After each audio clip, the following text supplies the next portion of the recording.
से आशा करते हैं कि सभी लोग अच्छे और स्वस्थ और मस्त हों अपनी अपनी लाइफ में। सो प्रिय दोस्त, आज हम सुनाने जा रहे हैं आपको देवी गीत, जो कि नवरात्र स्टार्ट है, नवरात्र चल रहा है, आज अष्टमी है और आप सभी लोगों को सुनाते हैं एक पचरा देवी गीत, जो कि हमारे अवधि गीत है ये। तो आइए सुनाते हैं आप सभी को।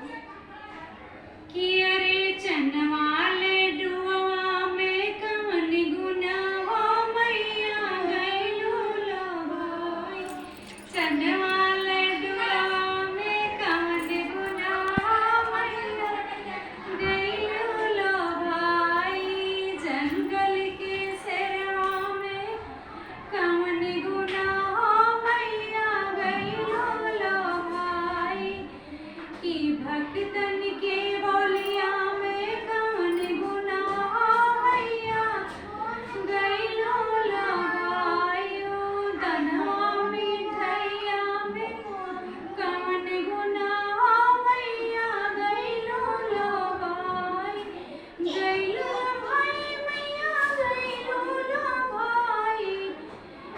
भक्तन के चुनरी में कवन गुनाह मैया गइलो लोभाई, कि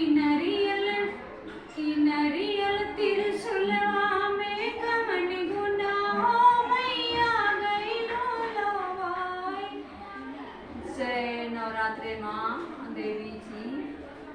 और ये है अष्टमी का नवरात्र। अगर हमारा गीत अच्छा लगा आप सभी को तो हाथ जोड़ के रिक्वेस्ट है कि वीडियो को ज़्यादा से ज़्यादा लाइक करें और सब्सक्राइब करें। आगे की नेक्स्ट वीडियो में मिलते हैं आप सभी लोगों से। बाय।